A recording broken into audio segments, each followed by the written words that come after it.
पहला प्रश्न आपके सामने है, देखिएगा। क्वेश्चन नंबर 1 क्या है, देखो। दिए गए आर्थिक समीक्षा 2024-25 के अनुसार निम्नलिखित में से कौन सा शहर राजस्थान के 4 स्मार्ट शहरों में शामिल नहीं है। यानी कि राजस्थान के 4 स्मार्ट शहरों में ये शामिल नहीं है। ठीक है, तो कौन सा नहीं है, तो ध्यान रख लेना साथियों, जोधपुर नहीं है। बाकी इसके साथ साथ एक तो जयपुर इसके अंदर शामिल है साथियों। जयपुर के बाद साथियों कोटा इसके अंदर शामिल है। कोटा के साथ साथ साथियों अजमेर इसके अंदर शामिल है। और एक उदयपुर साथियों इसके अंदर शामिल है ना। तो ये 4 स्मार्ट सिटी के रूप में विकसित की जाएगी। तो ये सारी बातें आपको याद करना है ना, जयपुर, उदयपुर, कोटा और अजमेर। ठीक है, चलो अगला क्वेश्चन देखो। 1 मार्च 2024 तक राजस्थान की जो अनुमानित जनसंख्या थी वो कितनी थी साथियों। ये जनसंख्या वाले टॉपिक से रिलेटेड भी है और इको सर्वे में इसको दे रखा है, तो आपको अच्छे से पढ़ना है। ठीक है, और इसका सही आंसर रहेगा 8.19 करोड़। 1 मार्च 2025 तक जो अनुमानित जनसंख्या है ये आपसे पूछा है। ठीक है, थोड़ा सा आपको याद रखना है साथियों ना। चलो, जनसंख्या की दृष्टि से 2024 के अनुमान के अनुसार भारत में राजस्थान का कौन सा स्थान है। भारत में जो है राजस्थान का कौन सा स्थान है, इसकी पीडीएफ आपको टेलीग्राम पर मिल जाएगी और ऐप पर भी मिल जाएगी, तो ज्वाइन कर लेना ना। तो 7वां स्थान है, याद कर लेना किसकी दृष्टि से साथियों, जनसंख्या की दृष्टि से। इंपॉर्टेंट है, ध्यान रख लेना। और 8.19 करोड़ की जो है अनुमानित जनसंख्या के साथ राजस्थान भारत का 7वां सबसे अधिक जनसंख्या वाला राज्य है। इंपॉर्टेंट क्वेश्चन है, ध्यान रखिएगा, है ना। अगला प्रश्न देखो। राजस्थान की अर्थव्यवस्था की आधारशिला क्या है। तो राजस्थान की जो अर्थव्यवस्था है इसकी आधारशिला आपको पता है कि कृषि ही साथियों अर्थव्यवस्था की रीढ़ है। तो ऑप्शन डी इसका सही आंसर हो जाएगा। क्वेश्चन नंबर अगला देखो। ठीक है ना, अगला प्रश्न है। और सभी को राधे राधे, सभी को जय श्री कृष्णा। कमलेश कटारिया, बिल्कुल भाई, राधे राधे। आर्थिक समीक्षा 24-25 के अनुसार वर्ष 2011 में राजस्थान की जनसंख्या कितनी थी। बताओ, देखिए। तो राजस्थान की जनसंख्या 2011 के अनुसार आपसे पूछा है, तो ये जनसंख्या आ जाएगी कितनी साथियों, 6.85 करोड़। याद कर लेना, ऑप्शन ऐसा ही रहेगा। कितनी जनसंख्या आएगी साथियों, 6.85 करोड़। याद करना इंपॉर्टेंट है, ठीक है ना। और यहाँ से डेफिनेट आपको एग्जाम में प्रश्न देखने को मिलेंगे। एक भी प्रश्न आपका इको सर्वे से असिस्टेंट प्रोफेसर या फिर वीडियो की अगर तैयारी कर रहे हैं तो उसमें भी यहाँ से प्रश्न बाहर नहीं जाएगा। ठीक है, अगला क्वेश्चन देखो। 2001 से 2011 के दौरान राजस्थान की जो दशक की जनसंख्या वृद्धि दर थी वो क्या थी। ऐसे प्रश्न भी एग्जाम में पूछे जाते हैं, तो ध्यान रख लेना 21.3% जो है जनसंख्या वृद्धि दर रही है। ऑप्शन बी इसका करेक्ट आंसर होगा। ये आप लोगों को ध्यान रखना है, ठीक है। यानी कि ये आपको आर्थिक समीक्षा के अनुसार 2001 से 11 के लिए राजस्थान की जो दशकीय वृद्धि दर थी साथियों 21.3% थी, जो कि भारत की औसत वृद्धि दर यानी कि 17.7% से अधिक थी। ये भी आपको ध्यान रखना है, इंपॉर्टेंट है, याद करिएगा ना। और वार्षिक वृद्धि दर की आपसे बात की जाए तो साथियों वार्षिक वृद्धि दर क्या रहेगी। वार्षिक वृद्धि दर आपसे पूछा जाए तो वो रहेगी साथियों आपकी 2.13%। याद कर लेना आप लोग, ठीक है। चलिए, वर्ष 2011 में राजस्थान का जनसंख्या घनत्व कितना था। 2011 की बात हो रही है तो जनसंख्या घनत्व है 200, ठीक है। जबकि 2001 में कितना था, 165, यानी कि 35 अधिक है गत वर्ष की तुलना में। ठीक है, चलो। आर्थिक समीक्षा 2024-25 के अनुसार 2011 में राजस्थान का जनसंख्या घनत्व 200 व्यक्ति प्रति वर्ग किलोमीटर था। ये ध्यान रखना है, ठीक है। चलिए आगे देखो। आर्थिक समीक्षा 24-25 के अनुसार राजस्थान का सबसे अधिक जनसंख्या वाला जो है शहर कौन सा है, तो ये जयपुर शहर है। सबसे ज्यादा जनसंख्या साथियों यहीं पर पाई जाती है, इंपॉर्टेंट है, ठीक है। चलिए आगे देखो। राजस्थान का दक्षिणी क्षेत्र अरब सागर से लगभग कितने दूर स्थित है। ये प्रश्न भी कई बार एग्जाम से पूछा जाता है, तो ये ध्यान रखिएगा 400 किलोमीटर दूर है। ऑप्शन बी इसका एकदम सही आंसर है और इंपॉर्टेंट क्वेश्चन है, ध्यान रखिएगा आप लोग, है ना। शानदार प्रश्न है साथियों। आर्थिक समीक्षा 24 और 25 के अनुसार राजस्थान का दक्षिणी क्षेत्र अरब सागर से लगभग 400 किलोमीटर दूर स्थित है, ठीक है। चलिए, राजस्थान की भौगोलिक संरचना में कौन सा क्षेत्र शामिल नहीं है। राजस्थान की भौगोलिक संरचना में साथियों कौन सा क्षेत्र जो है वो शामिल नहीं है, ठीक है। बताओ, तो तटीय मैदान इसके अंदर शामिल नहीं है। बाकी अरावली पर्वत श्रृंखला है, पश्चिमी मरुस्थलीय प्रदेश है, दक्षिण पूर्वी पठारी प्रदेश है और एक पूर्वी मैदान है। ये ध्यान रखना है, ठीक है। तो इस प्रकार से आपको प्रश्न एग्जाम में मिलेंगे। राजस्थान किस प्रकार की ऊर्जा के केंद्र के रूप में उभर रहा है। राजस्थान जो है किस प्रकार की ऊर्जा के केंद्र के रूप में साथियों उभर रहा है, तो ध्यान रख लेना साथियों ये नवीकरणीय ऊर्जा यानी कि सौर और पवन ऊर्जा के केंद्रों के रूप में उभर रहा है। इंपॉर्टेंट क्वेश्चन है, ध्यान रखिएगा, ठीक है। चलिए आर्थिक समीक्षा 24-25 में उल्लेख है कि राज्य सौर एवं पवन ऊर्जा में निवेश के साथ नवीकरणीय ऊर्जा केंद्र के रूप में साथ ही ये उभर रहा है। क्वेश्चन नंबर अगला देखो, और ये सारे प्रश्न इंपॉर्टेंट है, ध्यान रखिएगा ना। वर्ष 2011 में भारत का जनसंख्या घनत्व कितना था? भारत का जनसंख्या घनत्व आपसे पूछा है तो ध्यान रख लेना 382 है, यानी कि 382। ऑप्शन सी करेक्ट आंसर रहेगा। कितना था साथियों? 382 है। और भारत का कितना है, राजस्थान का कितना है? 200। तो इन दोनों का डिफरेंस पूछा जाए तो ध्यान रख लेना कितना हो जाएगा? 182 है ना। यानी कि अंतर आपसे पूछा जाए तो याद कर लेना कितना अधिक है, तो ये भी आपको याद करना है। ठीक है, चलो। राजस्थान की आकृति किस प्रकार की बताई गई है? तो राजस्थान की जो आकृति है साथियों, विषम कोणीय चतुर्भुज बताई गई है। ऑप्शन सी इसका करेक्ट आंसर रहेगा। ठीक है। राजस्थान की अर्थव्यवस्था में किन पारंपरिक क्षेत्रों का महत्वपूर्ण योगदान है? इंपॉर्टेंट क्वेश्चन है, ऐसे प्रश्न एग्जाम में पूछ लिए जाते हैं। यानी कि केवल कृषि और पर्यटन, केवल हस्तशिल्प और उद्योग, कृषि हो गया, हस्तशिल्प हो गया और पर्यटन हो गया, या फिर केवल उद्योग और सेवाएं। इनमें आपको फटाफट से आंसर देना है। ठीक है, बताओ देखें। तो ध्यान रख लेना, एक तो कृषि हो गया, हस्तशिल्प हो गया और पर्यटन हो गया, इनके अंदर जो है पारंपरिक क्षेत्रों का महत्वपूर्ण योगदान है। ये भी आपको याद रखना है। ठीक है ना। चलो अगला देखो, 2011 की जनगणना के अनुसार राजस्थान की कुल जनसंख्या में शहरी क्षेत्रों का जो है प्रतिशत कितना है? शहरी जनसंख्या क्षेत्रों का प्रतिशत कितना है, ये आपसे पूछा है ना। तो ये ध्यान रखिएगा 24.9% है। कितना है साथियों? 24.9% है। इंपॉर्टेंट है, ध्यान रखिएगा आप लोग। ठीक है, यानी कि 2011 में राजस्थान की कुल जनसंख्या में शहरी जनसंख्या का प्रतिशत कितना है? 24.9% था। यह भी ध्यान रखना है। 2011 की जनगणना के अनुसार राजस्थान की कुल जनसंख्या में ग्रामीण जनसंख्या का प्रतिशत जो है वो कितना है? ग्रामीण जनसंख्या पूछा है आपसे, तो ये हो जाएगा 75.1%। ऑप्शन सी करेक्ट आंसर रहेगा। इंपॉर्टेंट है, ध्यान रखिएगा। ठीक है, देखो अगला क्वेश्चन देखो, 2011 में राजस्थान में अनुसूचित जाति यानी कि एससी की जनसंख्या का प्रतिशत कितना था? तो एससी की जनसंख्या का प्रतिशत कितना था, बताओ देखिए। तो ध्यान रखिएगा, अनुसूचित जाति एससी की बात करें तो 17.8% था। ये ध्यान रखना है आपको। ठीक है, चलिए।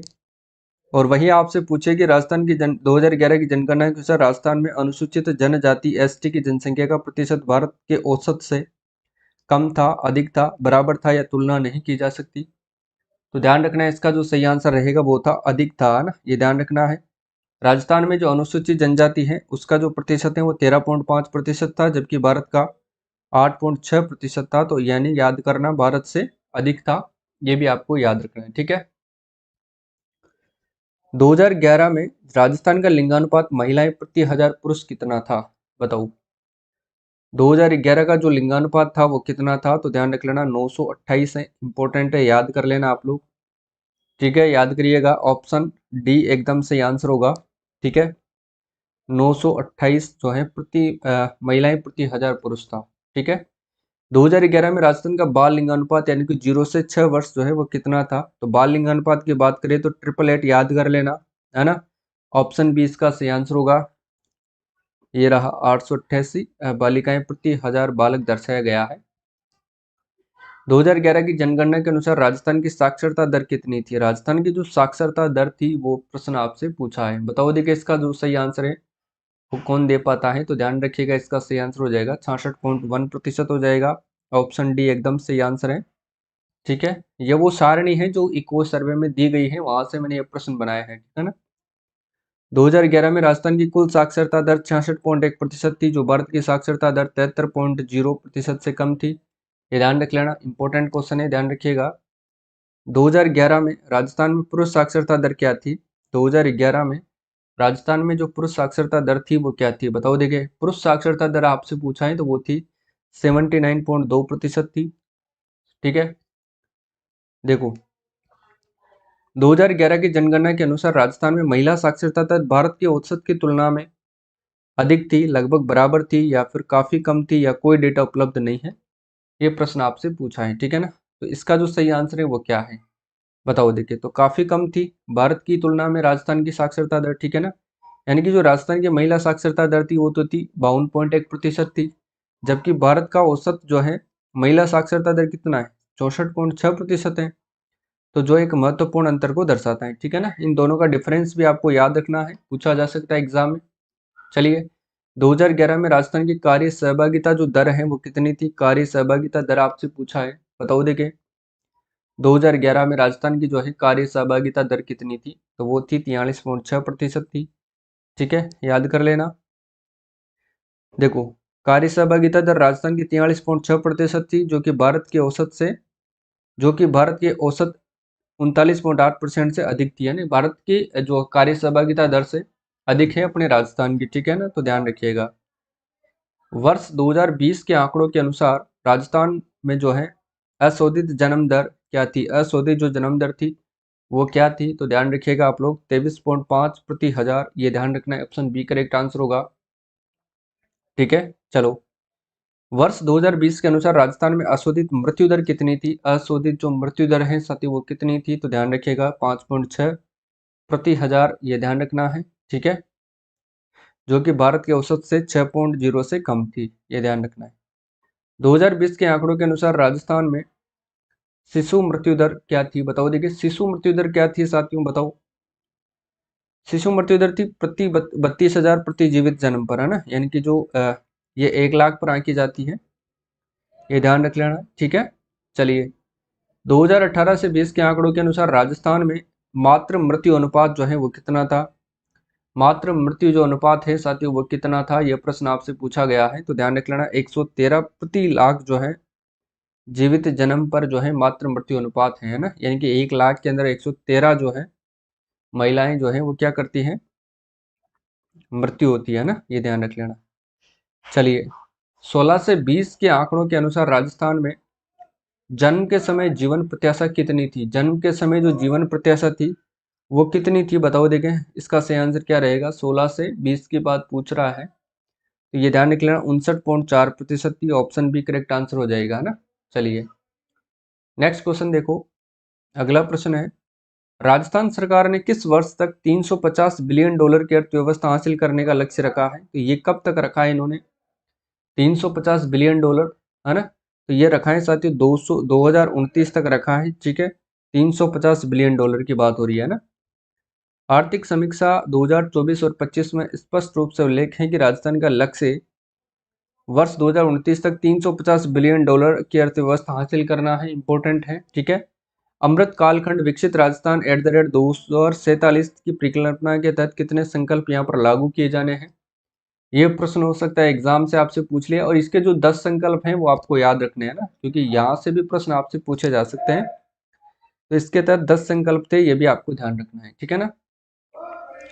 आर्थिक समीक्षा 2024-25 में बताए गए इस कार्य योजना में राज्य में लागू किए जाने वाले 10 संकल्प शामिल हैं, जैसा कि चित्र 0.1 में दर्शाया गया है, और ये 0.1 चित्र आपके सामने है, ठीक है। इसके अंदर समावेशी विकास के 10 संकल्प हैं, इसको अपन आगे देखते हैं। देखो, सबसे पहले अपन बात करेंगे, एक तो है 350 बिलियन डॉलर अरब की अर्थव्यवस्था, बुनियादी ढांचे का विकास, जीवन की गुणवत्ता और बुनियादी सुविधाएं, कृषि विकास एवं किसान कल्याण, औद्योगिक विकास एवं निवेश प्रोत्साहन, पर्यटन कला एवं सांस्कृतिक प्रोत्साहन, ठीक है। वहीं सतत विकास और हरित विकास, मानव संसाधन विकास और सबके लिए स्वास्थ्य, सामाजिक सुरक्षा और इसी के साथ सुशासन, ये 10 संकल्प हैं, ये भी आपको याद रखने हैं, ठीक है। संशोधित बजट 2024 और 25 के सिद्धांत पर आधारित है, बताओ। तो ये सबका साथ सबका विकास सभी के लिए समावेशी विकास, ऑप्शन बी करेक्ट होगा। जो नेक्स्ट क्वेश्चन है वो देखो, 350 बिलियन डॉलर की अर्थव्यवस्था का लक्ष्य प्राप्त करने के लिए इनमें से किस पर ध्यान केंद्रित नहीं किया गया है? ठीक है, तो इसमें से जो है किस पर जो है ध्यान केंद्रित नहीं किया गया है, ये आपसे पूछा है। कृषि गतिविधियों में तकनीकी नवाचार, औद्योगिक उत्पादन का विस्तार, नवीकरणीय ऊर्जा में निवेश, या फिर आयात को बढ़ावा देना। बताओ इसका सही आंसर क्या रहेगा, बताओ भाई। तो ध्यान रखिएगा, ऑप्शन डी इसका सही आंसर रहेगा, आयात को बढ़ावा देना। बाकी नवीकरणीय ऊर्जा में निवेश है, औद्योगिक उत्पादन का विस्तार है, कृषि गतिविधियों की तकनीकी का नवाचार है ना। देखो देखो, आर्थिक समीक्षा 24-25 में लक्ष्य प्राप्ति के लिए कृषि, उद्योग, नवीकरणीय ऊर्जा, पर्यटन को बढ़ावा देने का उल्लेख है, लेकिन आयात को बढ़ावा देने का कोई जिक्र यहाँ पर नहीं किया गया है। ठीक है, देखो निम्नलिखित में से कौन सा समावेशी विकास के 10 संकल्प का हिस्सा नहीं है? सुशासन, केवल शहरी विकास। बताओ देखिए, ऑप्शन सी इसका सही आंसर हो जाएगा, क्योंकि सुशासन है, सामाजिक सुरक्षा है, कृषि विकास और किसान कल्याण है, लेकिन केवल शहरी विकास नहीं है, ये पूछा है। ठीक है, देखो बुनियादी ढांचे का विकास एक संकल्प है, लेकिन यह केवल शहरी विकास तक सीमित नहीं है, और अन्य सभी विकल्प सुशासन, सामाजिक सुरक्षा, कृषि विकास, ठीक है ना, ये चित्र में स्पष्ट रूप से दिखाई दिए गए हैं, तो ध्यान रखना है आपको। ठीक है, आर्थिक समीक्षा 2024 और 25 के अनुसार प्रचलित कीमतों पर सकल राज्य घरेलू उत्पाद जीएसडीपी का अनुमानित आकार क्या है? देखो जीएसडीपी की बात हो रही है यहाँ पर, जीएसडीपी की। ठीक है, तो किस पर बात हो रही है? प्रचलित कीमतों पर। ध्यान रख लेना, प्रचलित कीमतें हमेशा अधिक होती हैं तुलना में स्थिर कीमतों की में। ठीक है ना, तो ये भी आपको थोड़ा सा याद करना है। तो इसका सही आंसर रह जाएगा 17.4 lakh crore. Option B correct answer हो जाएगा इसका ना। ठीक है, चलिए ये रहा सकल राज्य घरेलू उत्पाद वृद्धि दर और प्रचलित मूल्यों पर जो है। ठीक है ना, एक तो है 17,04,339, याद कर लेना। जीएसडीपी की बात हो रही है साथियों, जीएसडीपी। ठीक है ना, और ये किस पर है? तो ध्यान रख लेना, ये प्रचलित मूल्यों पर है। प्रचलित मूल्यों पर जो जीएसडीपी आपसे पूछा है, तो वो कितनी है बताओ देखिए, वो है 17,04,339 है, ये भी ध्यान रखना है। जबकि आपसे पूछा जाए कि वृद्धि दर क्या रही है, तो वृद्धि दर की बात करें तो वृद्धि दर रही है साथियों, वो आपकी 12.2% को दर्शाता है, 12.02% को ये दर्शाता है। ठीक है ना, चलिए अगला क्वेश्चन क्या है वो देखो, स्थिर कीमतों पर वर्ष 2024-25 के लिए जीएसडीपी में कितने प्रतिशत की वृद्धि का अनुमान है? किस पर बात हो रही है? ये स्थिर कीमतों पर बात हो रही है ना, तो स्थिर कीमतों पर ध्यान रख लेना साथियों, ये हो जाएगी 7.82%। ऑप्शन सी एकदम करेक्ट आंसर रहेगा, इंपॉर्टेंट है, ध्यान रखना है आपको ना। चलो ये रहा स्थिर कीमतों पर जीएसडीपी वर्ष 2023-24 में 8.41 लाख करोड़ से बढ़कर के 24-25 में 9.6 लाख करोड़ तक पहुंचने का अनुमान है, जो कि 7.82% की वृद्धि को ये दर्शाता है ना। सकल राज्य घरेलू उत्पाद और वृद्धि दर किस पर साथियों? ये रहा स्थिर मूल्यों पर। ठीक है ना, स्थिर मूल्यों पर कितना है? 9,06,294, 9,06,294। ठीक है, ये जो राशि है ये लाख करोड़ के अंदर है, ध्यान रख लेना, लाख करोड़ में है। जबकि यहाँ पर साथियों वृद्धि की बात की जाए तो वृद्धि ध्यान रख लेना साथियों 7.82% को दर्शाती है। इंपॉर्टेंट है, पूछा जा सकता है एग्जाम में, याद रखिएगा। वर्ष 2024 और 25 के लिए प्रचलित कीमतों पर प्रति व्यक्ति आय पर कैपिटा इनकम कितनी अनुमानित है? ये आपको बताना है, पर कैपिटा इनकम कितनी अनुमानित है, बताओ देखें। किस पर ये पूछे हैं? प्रचलित, और प्रचलित कीमतों पर हमेशा अधिक होती है, तो 1,85,053 रुपये हो जाएंगे। ठीक है, देखो 24-25 के अनुसार वर्ष 2024-25 में प्रचलित कीमतों पर प्रति व्यक्ति आय गत वर्ष से 11.4% बढ़कर के 1,85,053 रुपये होने का अनुमान है। तो गत वर्ष की तुलना में जो वृद्धि हुई है वो हुई है 11.04% जो है साथ ही यहाँ पर वृद्धि हुई है, ये ध्यान रख लेना। ठीक है, जबकि प्रचलित कीमतों पर जो है पर कैपिटा इनकम कितनी है, पीसीआई कितने, 1,85,053 रुपये है, तो ये भी आपको याद रखना है। ठीक है, चलिए प्रचलित और स्थिर मूल्य पर प्रति व्यक्ति आय ये रही पर कैपिटा इनकम है। देखो 24-25 के अंदर ये ध्यान रख लेना, ये हमेशा कम जो होती है वो स्थिर मूल्यों पर होती है, जो कि 96,638 रुपये है, और जो अधिक होती है वो हमेशा प्रचलित मूल्यों पर होती है, ध्यान रख लेना साथियों। तो ये 1,85,053 रुपये है। ठीक है, पूछा जा सकता है, याद रखिएगा आप लोग। क्लियर है, चलो वर्ष 2024 और 25 के लिए स्थिर कीमतों पर प्रति व्यक्ति आय कितनी अनुमानित है? ये स्थिर मूल्यों पर है, तो कितनी थी साथियों? 96,638 रुपये थी। ठीक है ना, ऑप्शन ए करेक्ट आंसर हो जाएगा, जो कि गत वर्ष की तुलना में 6.88% की वृद्धि को ये दर्शाता है। ठीक है, चलिए वर्ष 2024-25 के अग्रिम अनुमानों के अनुसार सकल राज्य मूल्य वर्धन यानी कि जीएसयू में किस क्षेत्र का योगदान सर्वाधिक है? ऐसा प्रश्न एग्जाम में डेफिनेट पूछा जाता है, इसलिए इसको ध्यान रखना है। वर्ष 24-25 के अनुसार अग्रिम अनुमानों के आधार पर सकल राज्य मूल्यवर्धन जीएसटी में किस क्षेत्र का योगदान जो है वो सर्वाधिक है? कृषि, उद्योग, सेवाएं या सभी का बराबर है? सर्वाधिक योगदान, तो ध्यान रखिएगा सेवाओं का योगदान सर्वाधिक है, ठीक है। और सेवाओं का योगदान कितना है? 45.92% है। ये थोड़ा सा ध्यान रखना है आपको। वहीं साथियों उद्योगों की बात करते हैं तो उद्योगों का 27.16% है, ठीक है। और कृषि की बात करें तो 26.92% है ना। ये तीनों का परसेंटेज आपको याद रखना है। देखो ये रहा सेवाओं का जो योगदान है 45.92% है, जबकि कृषि का 26.92% है और उद्योगों का 27.16% योगदान है। ये पाई चार्ट आपके सामने है, ये भी आपको थोड़ा सा ध्यान रखना है, ठीक है। वर्ष 24-25 के लिए जीएसवी में कृषि क्षेत्र का जो है अनुमानित योगदान कितना प्रतिशत है? बताओ देखें, जीएसवी में कृषि क्षेत्र का जो योगदान है वो कितना प्रतिशत है? तो बताओ, ध्यान रख लेना है 26.92% हो जाएगा ना भाई। ऑप्शन सी करेक्ट आंसर होगा, अपन ने पढ़ाई था अभी, ठीक है। 26.92% इसका योगदान है। क्लियर है? चलो भाई, वर्ष 24-25 के लिए जीएसवी में उद्योग क्षेत्र का अनुमानित योगदान कितना है? उद्योग क्षेत्र की बात हो रही है तो 27.16% हो जाएगा। ऑप्शन सी इसमें भी सही आंसर रहेगा। ये रहा 27.16% और ये रहा आपके 27.16% दो का है। कृषि की बात करें तो 26.92% है और सेवाओं की बात करें तो 45.92% है, ठीक है ना। तो याद रखना 26, 27 और 45 याद कर लेना आपको, 26, 27 और 45, ठीक है। चलिए, प्रचलित कीमतों पर जीएसडीपी में वर्ष 23-24 की तुलना में 24-25 में कितने प्रतिशत की वृद्धि दर्ज की गई है? बताओ देखिए, कितने प्रतिशत की जो है वृद्धि दर्ज की गई है? 12.02% की वृद्धि दर्ज की गई है ना भाई, पता होना चाहिए आप लोगों को।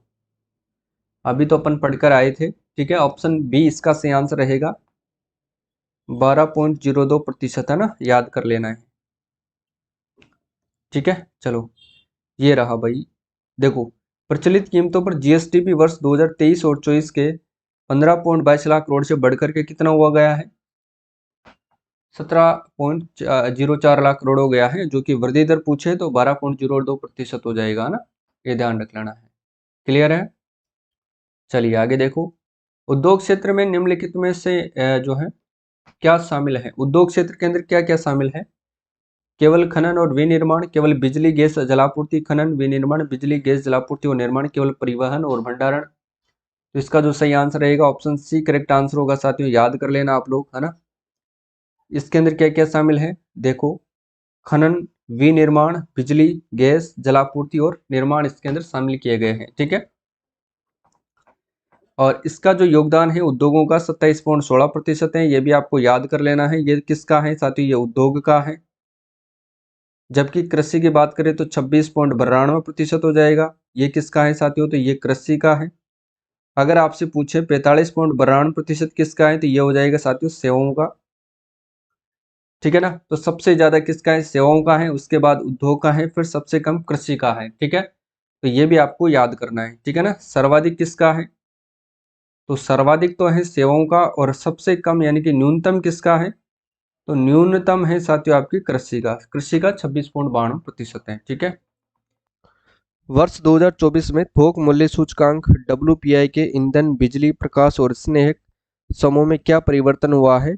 यहाँ से प्रश्न आपको एग्जाम में मिल सकता है, तो ध्यान रखिएगा साथियों। इसका सही आंसर रहेगा 1.45% के साथ इसके अंदर क्या आई है? गिरावट आई है। तो ये आपको ध्यान रखना है, ठीक है।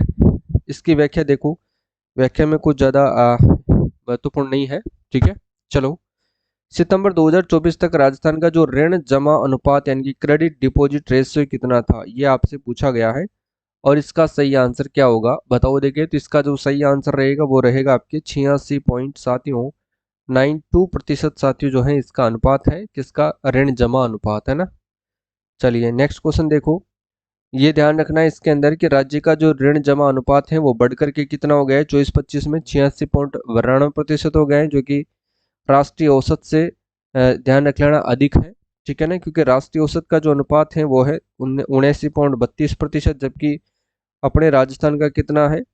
86.92%, ठीक है ना। तो राष्ट्रीय औसत से ये अधिक है। क्लियर है? चलो, 31 मार्च 2024 तक राजस्थान में कुल सड़क नेटवर्क की लंबाई कितनी थी? बताओ। देखिए कुल सड़क नेटवर्क की जो लंबाई है वो साथियों कितनी थी, ये आप लोगों को बताना है। ठीक है, तो कुल सड़क नेटवर्क था 3,17,121 किलोमीटर था, ये आपको ध्यान रखना है। ठीक है, ऑप्शन बी आपके करेक्ट आंसर रहेगा। चलिए,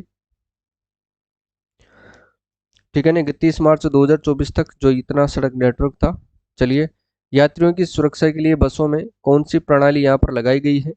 तो यात्रियों की सुरक्षा के लिए जो बसों में प्रणाली लगाई गई है वो लगाई गई है वाहन ट्रैकिंग सिस्टम और पैनिक बटन यहाँ पर लगाए गए हैं। ऑप्शन सी एकदम करेक्ट आंसर इसका रहेगा। ठीक है, चलिए, ये रहा, यानी कि बसों के अंदर वाहन ट्रैकिंग सिस्टम वीटीएस और पैनिक बटन यहाँ पर लगाए गए हैं। ठीक है ना।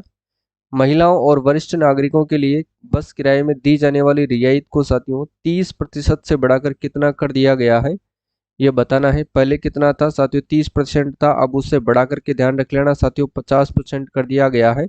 इसका सही आंसर रहेगा ऑप्शन नंबर बी, यानी कि 50% कर दिया गया है ना। ऑप्शन बी आपके करेक्ट आंसर रहेगा। इंपॉर्टेंट है, ध्यान रखना है आपको। अगला प्रश्न देखो, राजस्थान सरकार ने सभी शहरी क्षेत्रों में हर घर नल के माध्यम से सभी घरों को पीने का पानी जो है उपलब्ध कराने का लक्ष्य किस वर्ष तक का रखा है? ये बात हो रही है साथियों आपके शहरी शहरी क्षेत्र के कितने निकायों की बात हो रही है साथियों? 183 निकाय की बात हो रही है। और इसके तहत साथियों कौन सी योजना लॉन्च की गई थी? अमृत 2.0 योजना जो है साथियों इसके तहत लॉन्च की गई थी। ठीक है ना, ये थोड़ा सा आपको याद रखना है। क्लियर है? चलो, इसका जो सही आंसर रह जाएगा ऑप्शन बी, यानी कि 25 और 26। ठीक है, चलिए, अगला प्रश्न है कि इंदिरा गांधी नहर परियोजना से कितने गांवों और कस्बों को पेयजल की आपूर्ति होती है? इंपॉर्टेंट क्वेश्चन है, एग्जाम में प्रश्न आपसे पूछा जा सकता है, इसलिए ध्यान रखना है इसको।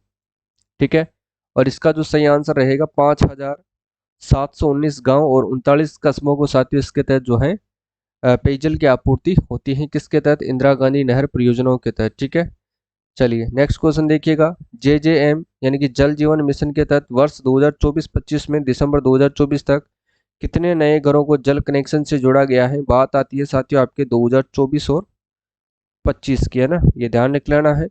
तो इसके तहत याद कर लेना 8.26 लाख जो है घरों को नए जल कनेक्शन से जोड़ा गया है, यानी कि नल कनेक्शन से जोड़ा गया है। ठीक है, इंपॉर्टेंट है, ध्यान रखिएगा।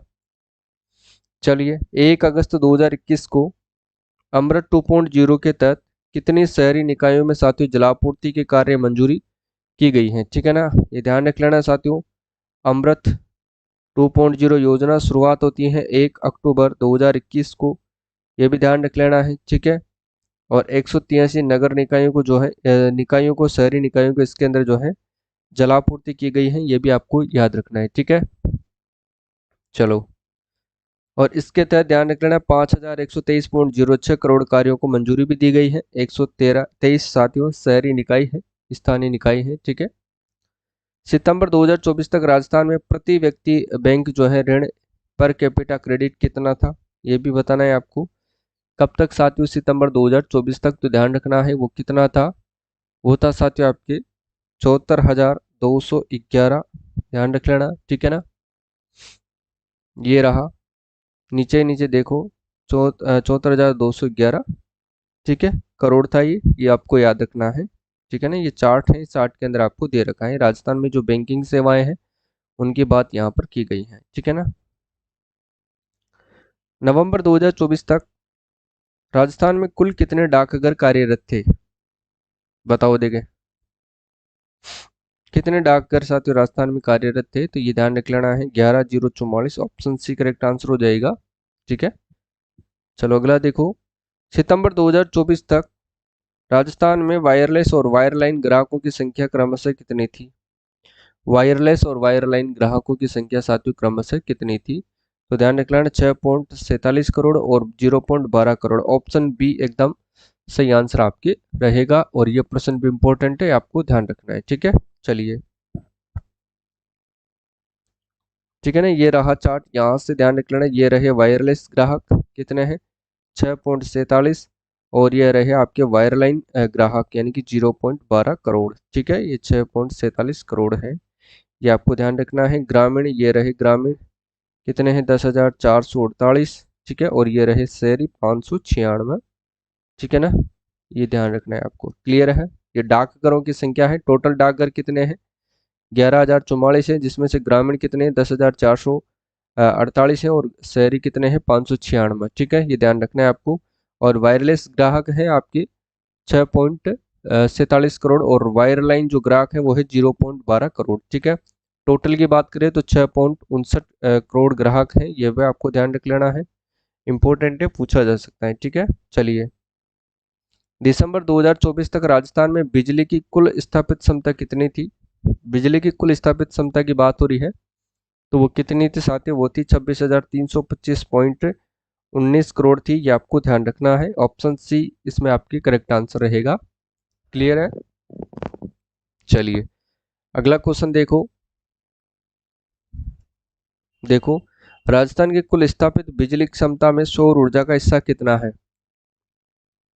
बताओ। देखिए, राजस्थान की कुल स्थापित बिजली क्षमता में साथियों सौर ऊर्जा का जो है हिस्सा कितना है, ये भी आपसे पूछा गया है। ठीक है ना, तो सौर ऊर्जा का जो हिस्सा है वो है आपके 5,482.66 मेगावाट है। और ये प्रश्न अति महत्वपूर्ण है, इसलिए इसको ध्यान रखना है। ठीक है, चलो। ठीक है, चलिए।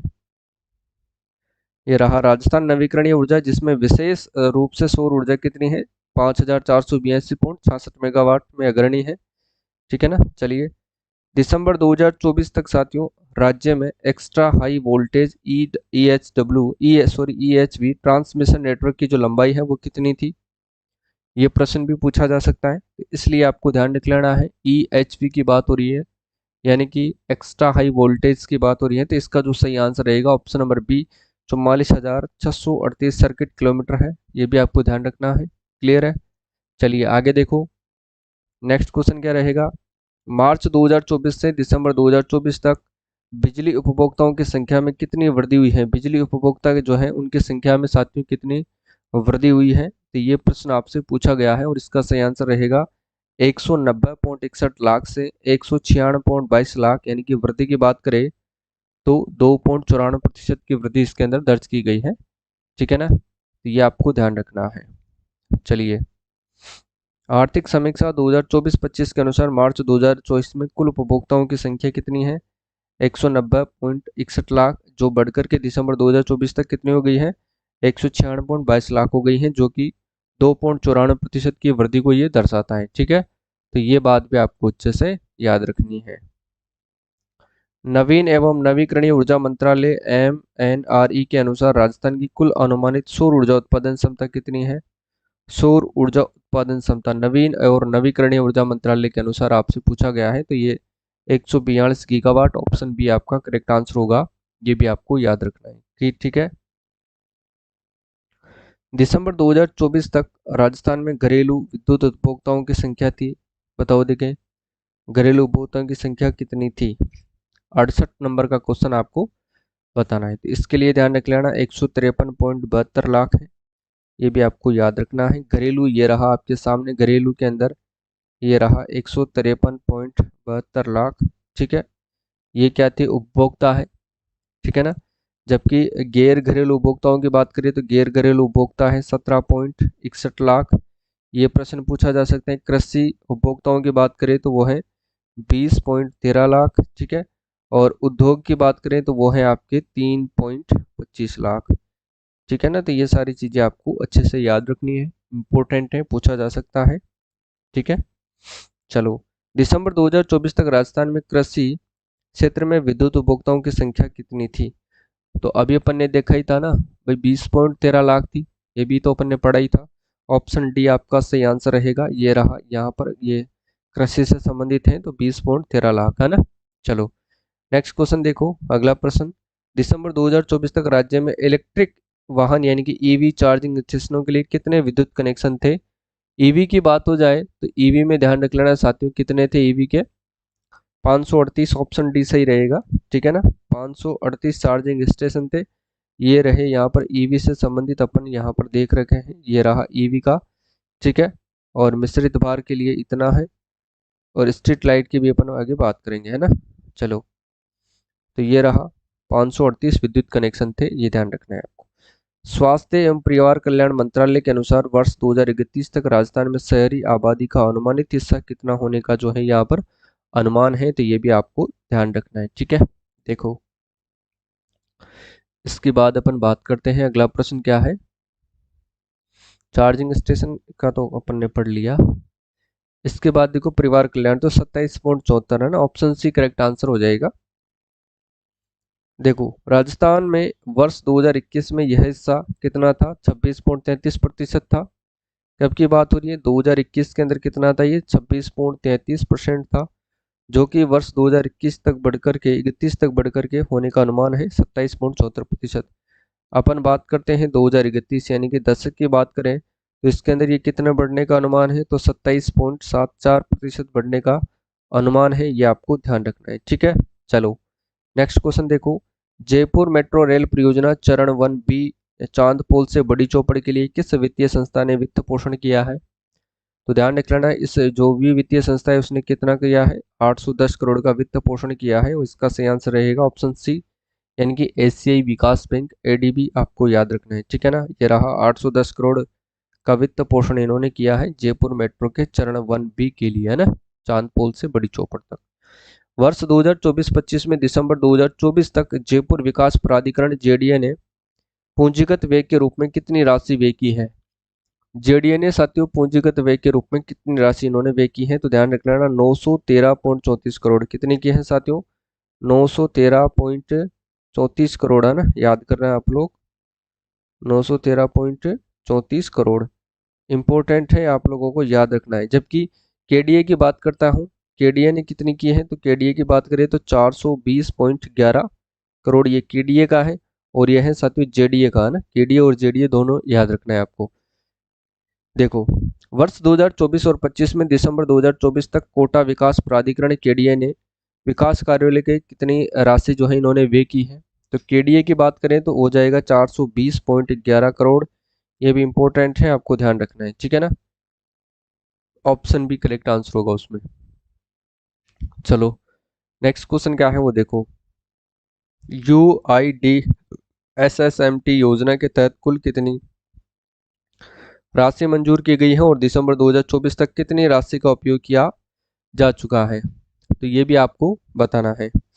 मंजूरी की बात की जाए तो मंजूरी कितनी की गई है, और उपयोग की बात की जाए तो उपयोग कितनी की गई है, दोनों ही बातों के बारे में आपको ध्यान रखना है। ठीक है ना, तो मंजूर तो ये 646.24 करोड़, लेकिन साथियों उपयोग की बात की जाए तो उपयोग जो राशि है वो कितनी हुई है, 586.43 करोड़, है ना, ऑप्शन सी इसका सही आंसर रहेगा। देखो मैं यहाँ पर लिख देता हूँ, मंजूर अगर आपसे पूछा जाए तो मंजूर हुई है 646.24 करोड़। ठीक है, लेकिन उपयोग राशि की बात करें तो उपयोग राशि हुई है साथियों आपकी 586.43 करोड़। ठीक है, ये बात आपको याद रखना है। चलो परियोजनाएं कितनी है, 12 परियोजनाएं, है ना। राजस्थान में स्मार्ट सिटी मिशन के तहत किन 4 शहरों को चुना गया था। स्मार्ट सिटी मिशन के तहत साथियों किन 4 शहरों को यहाँ पर चुना गया था, तो इसमें चुना गया था साथियों जयपुर, उदयपुर, कोटा और अजमेर को। ठीक है, ऑप्शन बी करेक्ट आंसर हो जाएगा। जयपुर, उदयपुर और कोटा और अजमेर को, ये 4 शहरों को स्मार्ट सिटी के रूप में विकसित किया गया है, इतना आप लोगों को याद रखना है। ठीक है, अमृत 2.0 मिशन के तहत स्वीकृत सीवरेज परियोजनाओं का लक्ष्य कितने लाख घरों को सीवर कनेक्शन प्रदान करना है। कितने लाख घरों को सीवर कनेक्शन जो है वो प्रदान करना है, ये आपको बताना है। तो 4.87 लाख घरों को। ठीक है, चलिए देखो इन सीवरेज परियोजनाओं का लक्ष्य था 4.87 लाख घरों को सीवर कनेक्शन प्रदान करके लगभग 24.35 लाख लोगों को लाभान्वित करना है, ये भी आपको याद रखना है। ठीक है, चलो स्वच्छ भारत मिशन शहरी यानी कि 2.0 को कब लॉन्च किया गया, तो ध्यान रख लेना अक्टूबर 2021 के अंदर इसको लॉन्च किया गया था, ये भी आपको याद करना है, और 5 साल की अवधि के लिए इसको लॉन्च किया गया था। ठीक है, प्रधानमंत्री आवास योजना शहरी के तहत राज्य में कुल कितने मकान स्वीकृत किए गए हैं, तो बताओ देखिए कुल कितने मकान जो है वो स्वीकृत किए गए हैं। 2,88,550। ठीक है, प्रधानमंत्री आवास योजना शहरी के तहत स्वीकृत मकानों में से जो है कितने पूरे हो चुके हैं और कितने निर्माणाधीन है, तो ध्यान रख लेना 1,96,700 तो पूरे हो चुके हैं, लेकिन 73,603 यहाँ पर अभी तक भी निर्माणाधीन है, तो ये भी आपको याद रखना है। वैसे इतने इम्पोर्टेंट नहीं है, फिर भी आपको मोटा मोटी याद रख ही लेना है, ठीक है ना। चलो, स्वच्छ भारत मिशन ग्रामीण SBMG के तहत व्यक्तिगत घरेलू शौचालय निर्माण के लिए कितनी प्रोत्साहन राशि प्रदान की जा रही है। तो शौचालय के लिए सभी को पता होगा 12,000 रुपये की राशि जो है यहाँ पर प्रदान की जा रही है। इंपॉर्टेंट है, याद रखना है आपको ना। चलिए, आर्थिक समीक्षा 24-25 के अनुसार, ये तो अपन पढ़ लिया ना भाई। देखो, 24-25 में दिसंबर 2024 तक कितने गांवों को ODA प्लस यानी कि आदर्श गांव के रूप में विकसित किया गया है। आदर्श गांव के रूप में विकसित किया गया है, ये आपको ध्यान रखना है। ODA प्लस घोषित किया गया कितने गांवों को? 32,793 गांवों को, ठीक है ना। ऑप्शन डी करेक्ट होगा। चलो, गोवर्धन परियोजना का मुख्य उद्देश्य क्या है? गोवर्धन परियोजना का मुख्य उद्देश्य है गोबर और जैविक कचरे से ऊर्जा और खाद का उत्पादन कर आय के स्रोत विकसित करना। ऑप्शन बी इसका सही आंसर रहेगा, ये भी आप लोगों को याद रखना है, ठीक है ना।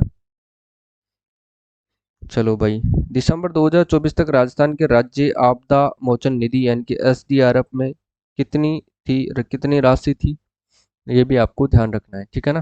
चलो, 74.65 करोड़, 4,408.38 करोड़, 267.67 करोड़ या फिर 4.23 लाख करोड़। तो इसका सही आंसर रहेगा 4,408.38 करोड़, ठीक है।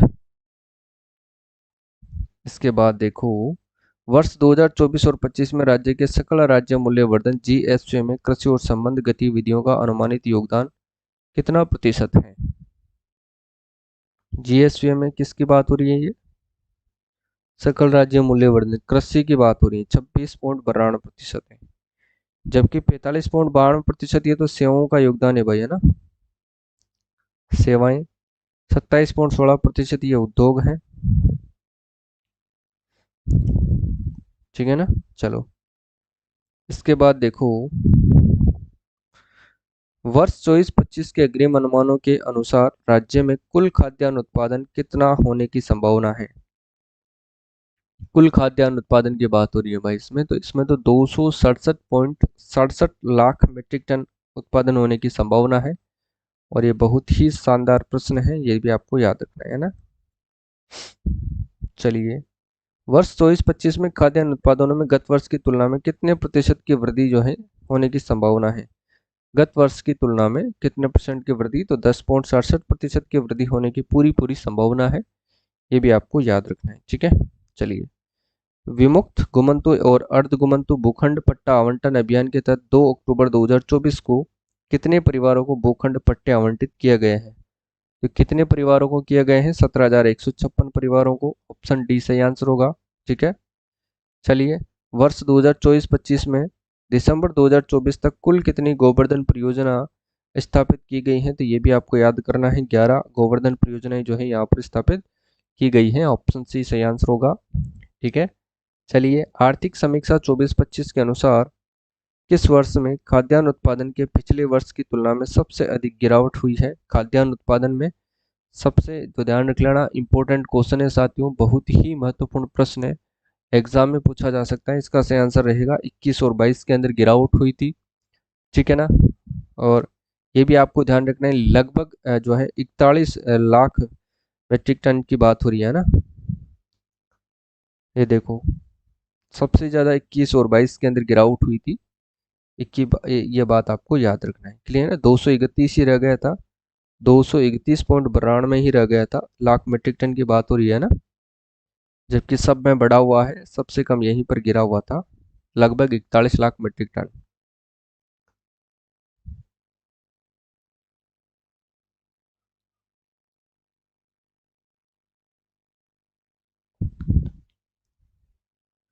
वर्ष 2024-25 में तिलहन का अनुमानित उत्पादन कितना है और यह पिछले वर्ष की तुलना में क्या परिवर्तन दर्शाता है? बताओ, देखें, पिछले वर्ष की तुलना में तो 96.17 लाख मीट्रिक टन, और ये ध्यान रख लेना साथियों, 4.99% की कमी को ये दर्शाता है ना। ऑप्शन बी सही आंसर रहेगा, ठीक है। तिलहन की बात हो रही है ना, 24-25 के अनुसार तिलहन का उत्पादन कितना था? 24-25 में तो ध्यान रख लेना, 24 और 25 में जो था तिलहन का जो उत्पादन था वो था 96.17 लाख मीट्रिक टन था, है ना। LMT लाख मीट्रिक टन, ये ध्यान रखना है आपको। जबकि 23-24 के अंदर यही बात पूछे तो 23-24 के अंदर ये कितना था, ये था 101.22 LMT यानी कि लाख मीट्रिक टन था। जो कमी कितनी को दर्शाता है, यानी कि कमी आई है, तो कमी की बात करें तो 4.99% की जो है कमी को ये दर्शाता है, तो ये आपको याद करना है, ठीक है। नेक्स्ट क्वेश्चन देखो, 24-25 में गन्ने का अनुमानित उत्पादन कितना है और यह पिछले वर्ष की तुलना में क्या परिवर्तन दर्शाता है। गन्ने की बात हो रही है यहाँ पर, है ना, तो गन्ने के अंदर ध्यान रख लेना साथियों, 4.40 लाख मीट्रिक टन, जो कि 21.21% की वृद्धि को दर्शाता है ना। गन्ना 4.40 लाख मीट्रिक टन, है ना, परसेंट की क्या है यहाँ पर वृद्धि, है ना।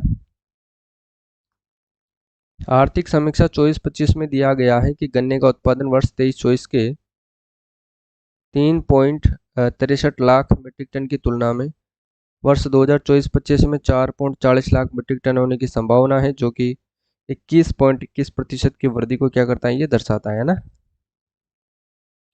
चलो, 22-23 में राजस्थान देश में किन फसलों के उत्पादन में जो है प्रथम स्थान पर रहा है। तो राई, सरसों, बाजरा, कुल तिलहन, पोषक अनाज और गवार, है ना। ऑप्शन बी एकदम सही होगा, ठीक है। चलो, कृषि उत्पादन सूचकांक आधार वर्ष 2005-6 से 7-8 बराबर 100 वर्ष 23-24 इनके अग्रिम के लिए क्या था, तो ये भी आपको बताना है, ठीक है ना। तो ध्यान रखिएगा 215.15, है ना, ये ध्यान रख लेना, ये इसका आधार वर्ष था, उत्पादन सूचकांक था, ये रहा 23-24 के लिए, है ना। 23-24 का ही पूछा है, 215.15, है ना। चलो, मुख्यमंत्री बीज स्वावलंबन योजना का जो है मुख्य उद्देश्य क्या है। बीज स्वावलंबन योजना का मुख्य उद्देश्य क्या है। किसानों द्वारा स्वयं के उपयोग हेतु उनके स्वयं के खेतों पर उन्नत बीज उत्पादन को क्या करना है, प्रोत्साहित करना है, ये भी आपको याद रखना है, यानी कि ऑप्शन बी एकदम करेक्ट आंसर हो जाएगा, ठीक है। नमो ड्रोन दीदी योजना का क्या उद्देश्य है। नमो ड्रोन दीदी योजना का उद्देश्य क्या है, तो महिला और स्वच्छता समूह के माध्यम से नैनो यूरिया और कीटनाशक का जो है छिड़काव करना है। ऑप्शन सी एकदम सही आंसर रहेगा, ठीक है। महिला स्वयं सहायता समूह, ये तो अपन ने पढ़ लिया ना भाई, 1000 स्वयं सहायता महिलाएं हैं, उनको वित्तीय सहायता प्रदान की जाएगी। प्रधानमंत्री फसल बीमा योजना के तहत वर्ष 24-25 में किसानों को कितने करोड़ के क्लेम वितरित किए गए हैं। किसानों को कितने करोड़ के जो है क्लेम जो है 2777 करोड़ के जो क्लेम है वितरित किए गए हैं, ये भी आपको याद रखना है, ठीक है। इसके बाद आता है दिसंबर 2024 तक राज्य में किसानों को कितने लाख मीट्रिक टन यूरिया की आपूर्ति की गई है, ये भी आपको बताना है। तो कितने लाख मीट्रिक टन की, तो 20.42 लाख मीट्रिक टन यूरिया की यहाँ पर क्या की गई है साथियों, आपूर्ति की गई है, ठीक है ना। चलो, वर्ष 2024-25 में 23,000 करोड़ के लक्ष्य के विरुद्ध कितना अल्पकालीन फसली ऋण जो है वितरित किया जा चुका है। फसली ऋण वितरित किया जा चुका है, बताओ देखिए कितना किया जाएगा, 16,781 करोड़ रुपए का जो है फसली ऋण वितरित किया जा चुका है। ऑप्शन डी इसमें करेक्ट आंसर होगा, ठीक है। अब ये इसकी व्याख्या आप लोग देख लो, 16,781 करोड़ रुपए, है ना, 0.27 करोड़। 24-25 में दिया गया है कि अल्पकालीन फसली ऋण कुल लक्ष्य 23,000 करोड़ के विरुद्ध 16,781.27 करोड़ वितरित किए जा चुके हैं, ये भी आपको याद करना है, ठीक है। तो कि मार्च 2024 तक वृहद, मध्यम एवं लघु सिंचाई परियोजना से कुल कितने क्षेत्रों में सिंचाई सुविधाएं सृजित की गई है, बताओ देखिए।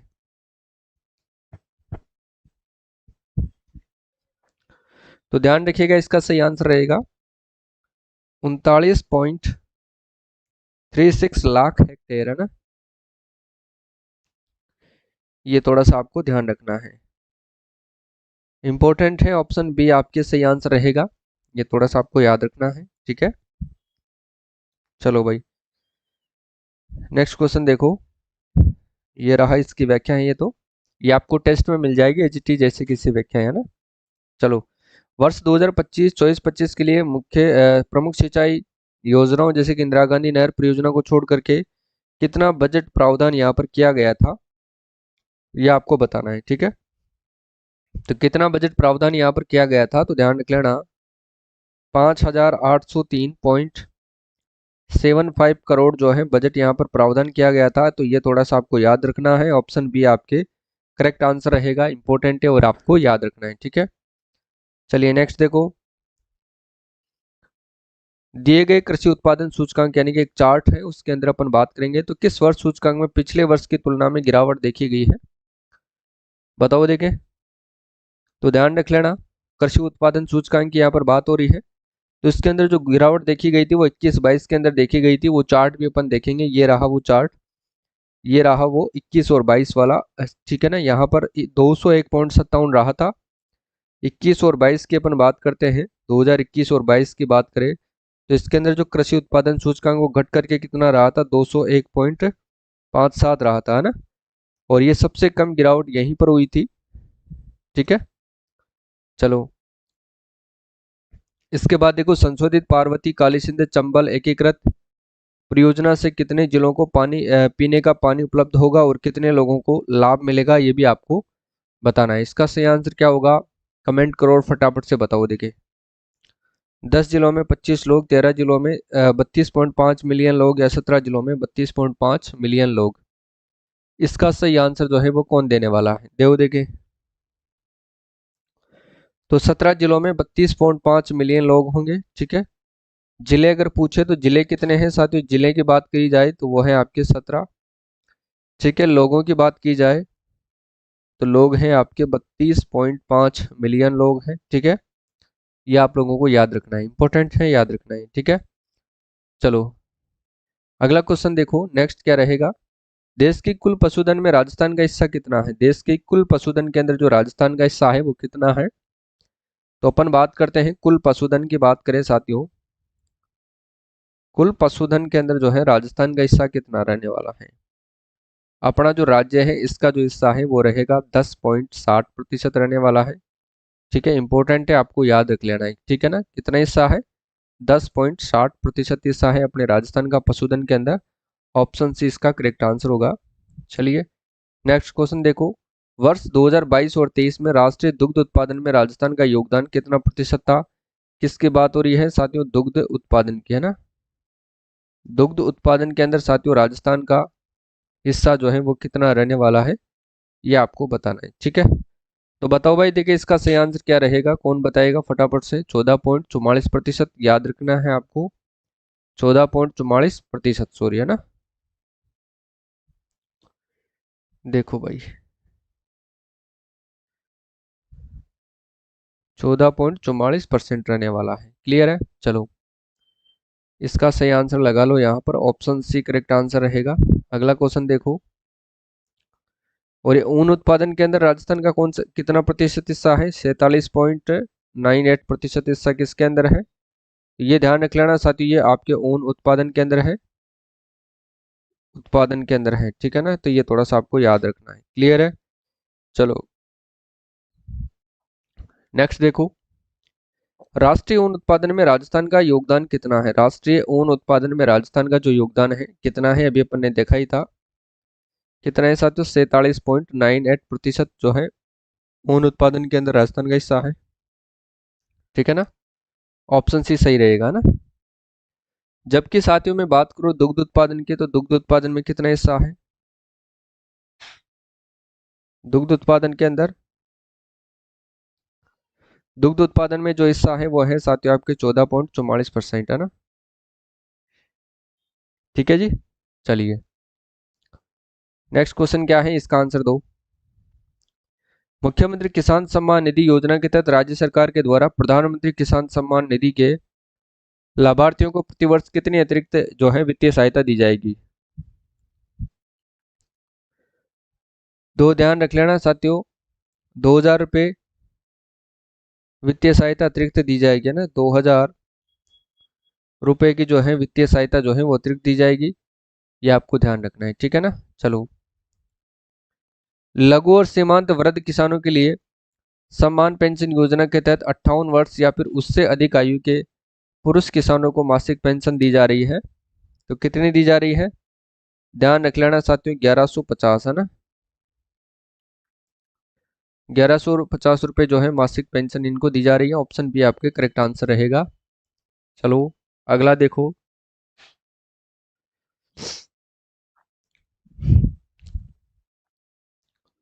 राजस्थान कृषक समर्थन योजना के तहत राज्य सरकार ने एमएसपी पर प्रति क्विंटल कितना बोनस दिया है? शायद ये प्रश्न पूछा भी गया था, एन का एग्जाम हुआ था उसके अंदर ये पूछा गया था। ऑप्शन डी करेक्ट आंसर आपके रहेगा। ठीक है, चलो नेक्स्ट क्वेश्चन देखो। ठीक है ना। औद्योगिक उत्पादन सूचकांक आधार वर्ष 2011-12 बराबर 100 का मान 2024-25 यानी कि नवंबर 2024 के लिए क्या है? क्या पूछा है आपसे साथियों? औद्योगिक उत्पादन सूचकांक। औद्योगिक उत्पादन सूचकांक, सूचकांक किसके लिए पूछा है? ये आधार वर्ष क्या है? 2011-12। ठीक है, ये ध्यान रखना है आपको, जो कि 2000 नवंबर 2024 तक आपसे पूछा है। तो इसका क्या रहेगा? कौन बताएगा इसका सही आंसर? 157.31, ये ध्यान रखना है आपको ना। ऑप्शन डी करेक्ट आंसर होगा, 157.31 रहेगा। इसका अपन चार्ट भी देखेंगे अभी।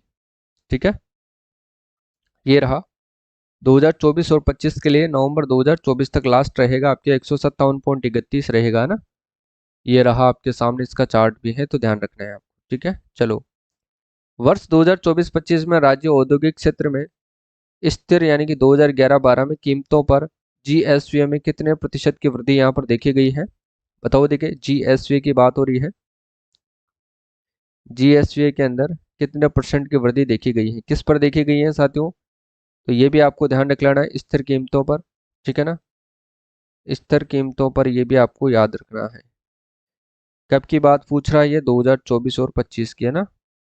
बताओ बताओ, देखिए फटाफट से क्या सही आंसर रहेगा। बिल्कुल 5.77 यू ने सही आंसर दिया है, 5.77%। ठीक है ना, ऑप्शन बी एकदम करेक्ट आंसर हो जाएगा। चलो भाई नेक्स्ट देखो। 2011-12 से 24-25 तक उद्योगों के क्षेत्र यानी कि जीएसओ में प्रचलित कीमतों पर चक्रवर्ती वार्षिक जो है वृद्धि दर क्या है? तो सीएजीआर आपसे पूछा है 2024 और 25 की। किस पर पूछा है साथियों? प्रचलित मूल्यों पर, प्रचलित कीमतों पर, यह भी आपको याद करना है। और प्रचलित कीमतों पर हमेशा अधिक होता है। पूछा है इंडस्ट्री एरिया की आपसे। बताओ तो ध्यान रखना, इसका सही आंसर रहेगा 9.17%। ठीक है, थोड़ा सा आपको याद करना है। ऑप्शन सी करेक्ट होगा ना। चलो आगे देखो, इसका आंसर दो देखिए फटाफट से।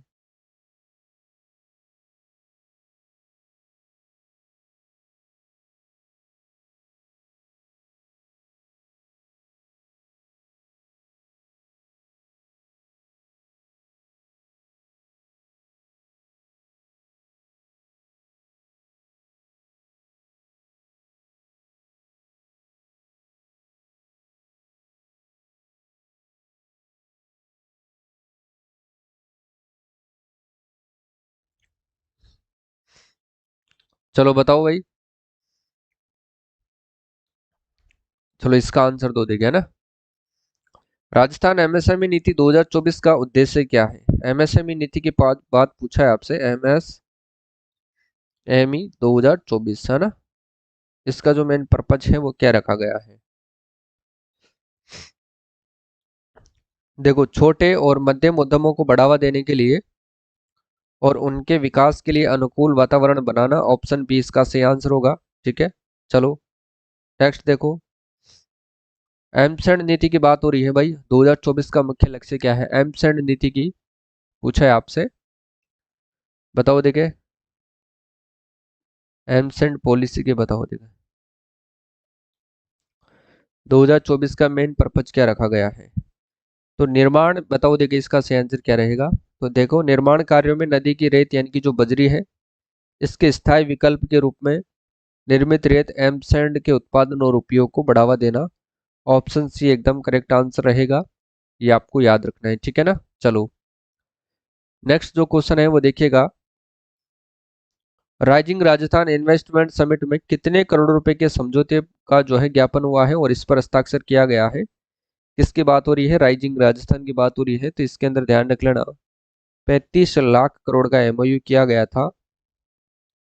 35 लाख करोड़ का साथियों यहाँ पर जो है क्या किया गया था? एमओयू किया गया था। ये आप लोगों को याद करना है। ऑप्शन बी आपके करेक्ट आंसर हो जाएगा, ठीक है ना। चलो, अगला देखो। वर्ष 2023 और 24 के दौरान राजस्थान से कुल कितना निर्यात हुआ है? कुल निर्यात आपसे पूछा है।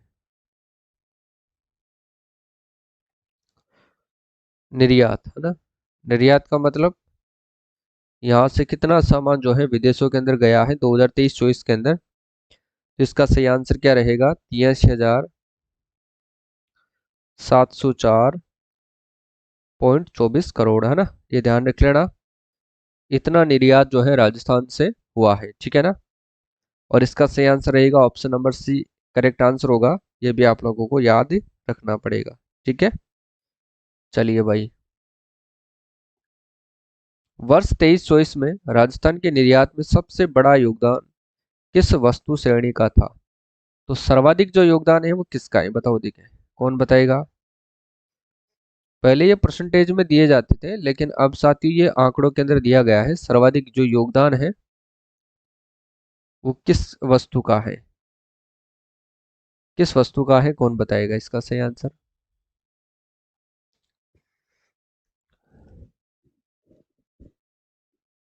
सबसे बड़ा योगदान आपसे पूछा है,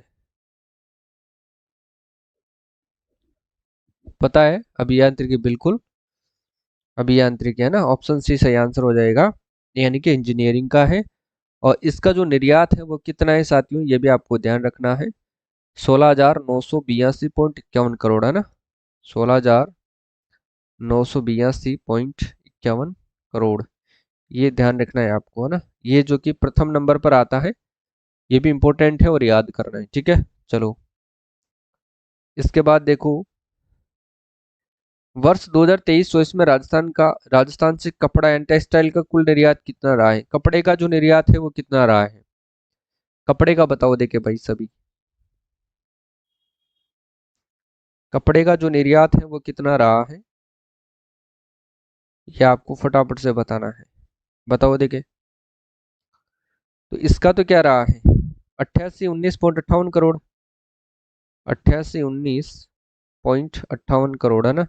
यानी कि 8,819.58 करोड़ रहा है। ये आपको ध्यान रखना है, कपड़े का निर्यात की बात हो रही है ना, ठीक है। चलो, वर्ष 2023-24 में जवाहरात एवं आभूषण जेम्स एंड ज्वेलरी का निर्यात मूल्य क्या था? जेम्स एंड ज्वेलरी का जो निर्यात मूल्य था वो क्या था? ये भी आपको बताना है। जेम्स एंड ज्वेलरी, तो ध्यान रखना है, 11,183.23 करोड़, है ना। 11,183.23 करोड़। ये जेम्स एंड ज्वेलरी याद करिएगा आप लोग। ऑप्शन बी करेक्ट आंसर हो जाएगा, है ना।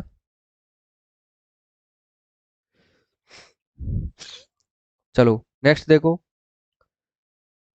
राजस्थान के कुल निर्यात में अभियांत्रिकी वस्तुओं के बाद दूसरी सबसे बड़ी वस्तु श्रेणी कौन सी थी? सबसे बड़ी आती है, पहले नंबर पर आती है अभियांत्रिकी, ठीक है ना। ये तो आती है पहले नंबर पर, लेकिन आपको बताना है कि दूसरे नंबर पर कौन सी वस्तु आती है। तो ध्यान रखिएगा, दूसरे नंबर पर जवाहरात वो आभूषण आती है। ऑप्शन सी करेक्ट आंसर रहेगा, ठीक है ना।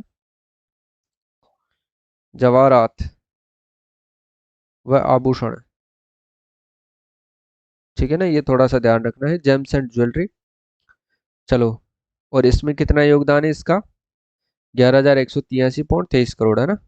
जबकि अभियांत्रिकी के अंदर 16,982.51 करोड़, ठीक है। चलो, 23-24 में साथियों प्लास्टिक और लिनोलियम का निर्यात कितना रहा है? ये भी याद करना है आपको। प्लास्टिक एवं लिनोलियम। लिनोलियम इसका जो निर्यात है साथियों वो कितना रहा है, ये कौन बताएगा?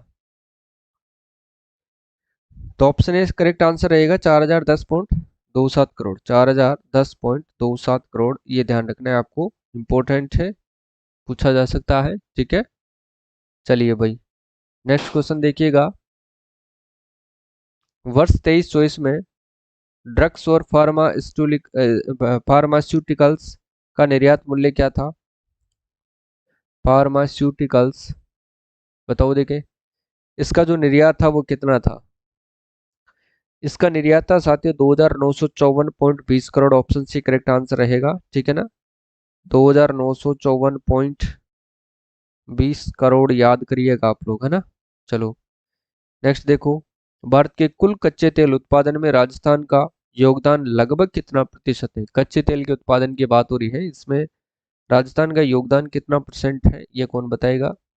कच्चे तेल के उत्पादन में तो राजस्थान का योगदान है 14.95%, है ना, ये ध्यान आपको रखना है। चलो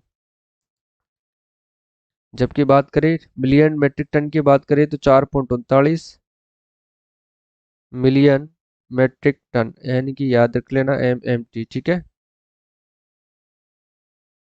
और भारत का कितना कच्चा तेल उत्पादन करता है भारत?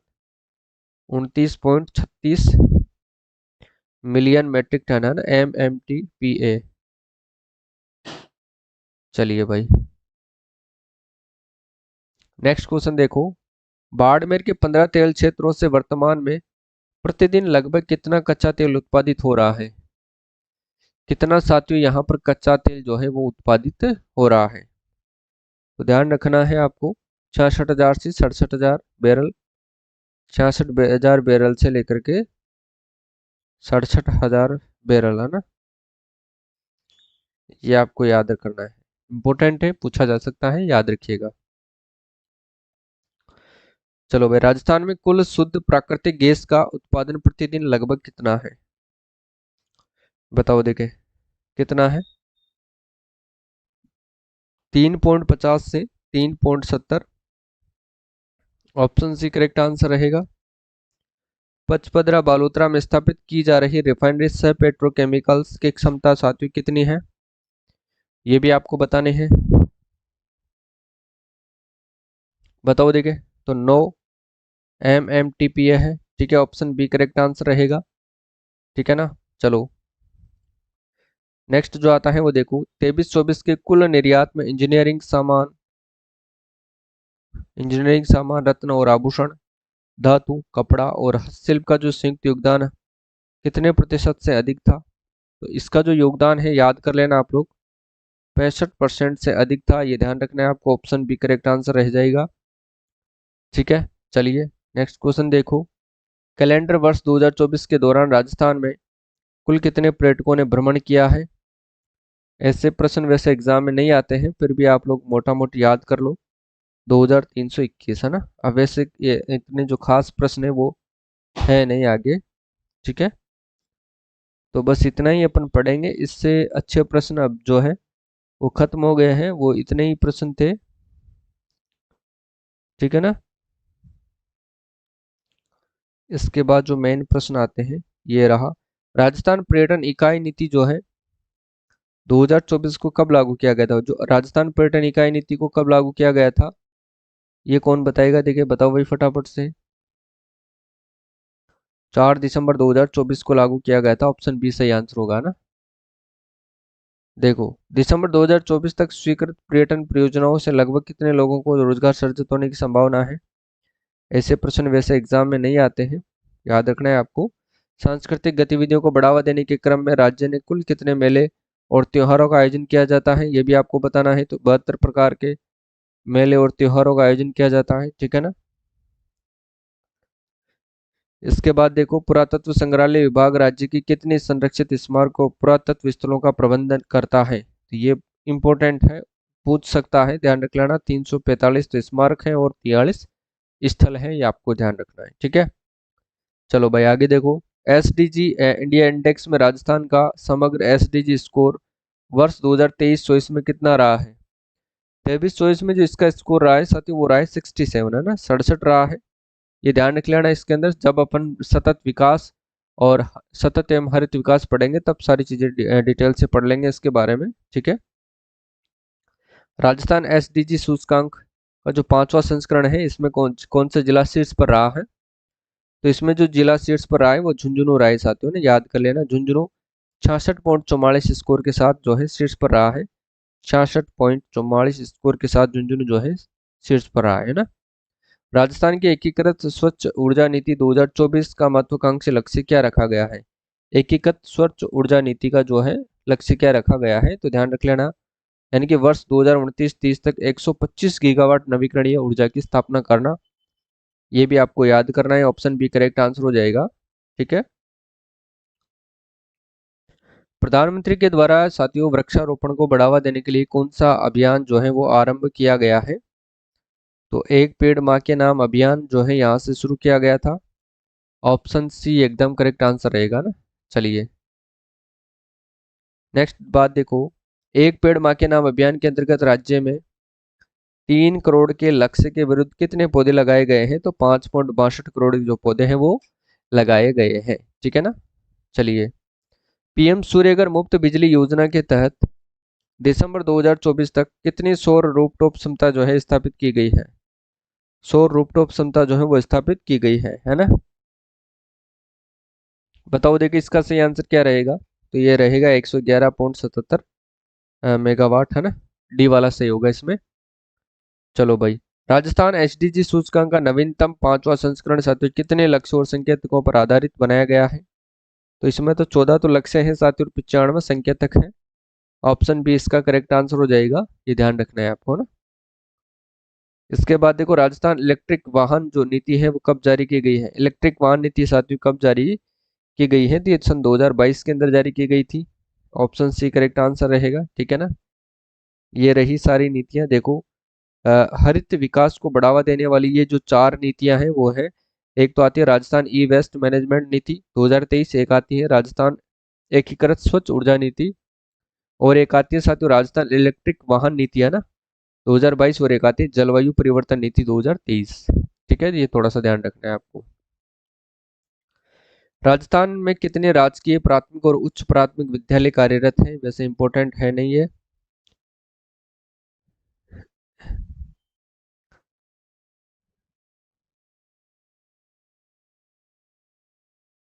चलो इसको तो पढ़ ही लो। कस्तूरबा गांधी बालिका विद्यालय की जो स्थापना है, कितने विद्यालय यहाँ पर स्थापित किए गए हैं? बताओ देखिए, कस्तूरबा गांधी वाली की बात हो रही है इसमें।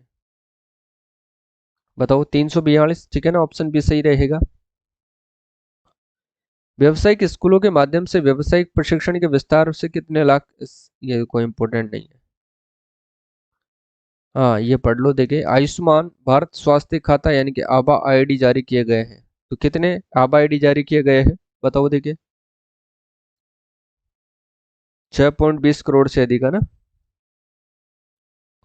चलो भाई, मुख्यमंत्री आयुष्मान आरोग्य योजना के तहत कैशलेस उपचार के लिए कितने परिवारों को कवर किया गया है? बताओ, 1.33 करोड़ परिवारों को, है ना। इसके बाद देखो, मुख्यमंत्री निशुल्क निरोगी योजना के तहत वर्ष 2024-25 यानी कि दिसंबर 2024 तक कितने मरीज इसमें लाभान्वित हुए हैं? तो 14.93 करोड़ लाभान्वित हुए हैं, ध्यान रखना है आपको, ठीक है। वैसे ये इतने इम्पोर्टेंट क्वेश्चन है नहीं, फिर भी आगे अपन देख लेते हैं अगर कोई है तो। हाँ ये थोड़ा सा, राज्य ने सिलिकोसिस का शीघ्र पता लगाने के लिए किस तकनीक का उपयोग करते हुए एक टेली रेडियोलॉजी पहल शुरू की है? और ये प्रश्न साथ ही इंपॉर्टेंट भी है, और ये ध्यान रख लेना, कृत्रिम बुद्धिमत्ता यानी कि एआई आर्टिफिशियल इंटेलिजेंस का इन्होंने पहल शुरू की है, ठीक है। राष्ट्रीय परिवार स्वास्थ्य सर्वेक्षण के अनुसार राज्य में शिशु मृत्यु दर प्रति 1000 जीवित जन्मों पर कितनी हो गई है? ये इंपॉर्टेंट क्वेश्चन है और ये आपको ध्यान भी रखना है साथियों, है ना। चलो बताओ इसका सही आंसर जो है वो क्या रहेगा? वो रहेगा आपके 30.3, याद करेगा, है ना। चलो नेक्स्ट देखो, आवधिक श्रम बाल सर्वेक्षण के अनुसार राजस्थान में बेरोजगारी दर वर्ष 2022-23 के 4.9% से घट करके जुलाई 2023 से जून 2024 में कितनी रह गई है? ये कौन बताएगा इसका सही आंसर? तो ये रहेगा 4.7%, है ना। चलो, दिसंबर 2024 तक राजस्थान से कितने असंगठित श्रमिकों का श्रमिक कार्ड जो है पोर्टल पर पंजीकरण हुआ है? तो वो है 1,43,32,020। याद कर लेना, ऑप्शन सी करेक्ट आंसर होगा। ठीक है।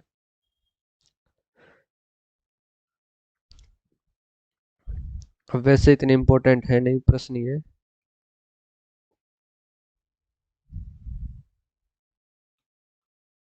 मुख्यमंत्री शहरी रोजगार गारंटी योजना किस आयु वर्ग के सदस्यों को आर्थिक सहायता जो है ये प्रदान करती है? तो ये 18 से 60 वर्ष, है ना। ऑप्शन सी करेक्ट आंसर हो जाएगा, 18 से 60 वर्ष। ठीक है। चलो आगे देखो,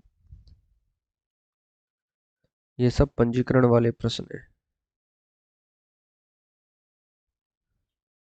हाँ, पारंपरिक रोजगार एक्सचेंजों को आईटी सक्षम मॉडल करियर सेंटर में बदलने के लिए कितने जिलों में एमसीसी स्थापित किए गए हैं? तो 16 के अंदर, है ना। अब वो 16 ही आपके सामने रहे, इनको याद करना है आपको ना।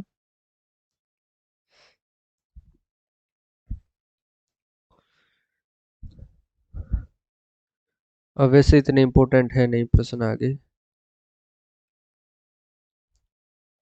आर्थिक समीक्षा 24-25 के अनुसार सामाजिक सुरक्षा का मुख्य आशय क्या है?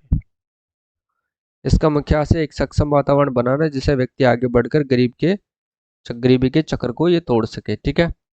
तो आज की क्लास को यहीं पर समाप्त करते हैं। और आज जो अपना टॉपिक था साथियों, सारांश वाला जो टॉपिक है वो अपना जो है यह समाप्त हो चुका है। इसका जो है द एंड हो गया है। और कल से अपन स्टार्ट करेंगे। फर्स्ट टॉपिक अपन कल स्टार्ट करने वाले हैं इको सर्वे का। ठीक है। तो थोड़ी थोड़ी मात्रा में अपन जो है पढ़ना स्टार्ट करेंगे ना। मुकेश कुमार सैनी, बिल्कुल भाई, हेलो। ठीक है ना। तो कल से अपना जो अध्याय रहेगा वो एक अध्याय अपन स्टार्ट करेंगे कल से, अध्याय नंबर फर्स्ट। ठीक है। तो सभी साथी, बिल्कुल भाई, हेलो मुकेश। और सभी साथी क्लास को शेयर करें अगर आपको क्लास अच्छी लगती है, कंटेंट आपको पसंद आता है। और उम्मीद रहेगी कि साथियों आपका एक भी प्रश्न जो है यहाँ से बाहर नहीं जाने वाला है एग्जाम के अंदर। ठीक है। तो कल अपन पढ़ेंगे बदलता राजस्थान, पहला अपना अध्याय है। ठीक है ना। कल पढ़ेंगे अपन बदलता राजस्थान। ठीक है। इस टॉपिक को पढ़ेंगे। फिर उसके बाद जो है अपन एक एक करके सारे प्रश्नों को जो है कवर करते हुए पूरा इको सर्वे अपन आपके एग्जाम से पहले पढ़ लेंगे ना। अगर आप अभी हमारा करंट अफेयर्स का कोर्स ज्वाइन नहीं किया है तो वो जरूर ज्वाइन कर लीजिएगा।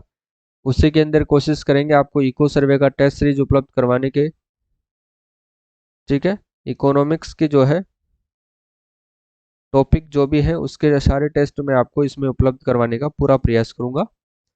ठीक है ना। तो क्लास कैसी लगती है? अच्छी लगती है तो कमेंट करें और क्लास को लाइक करें और अपने मित्रों के साथ जरूर शेयर करें।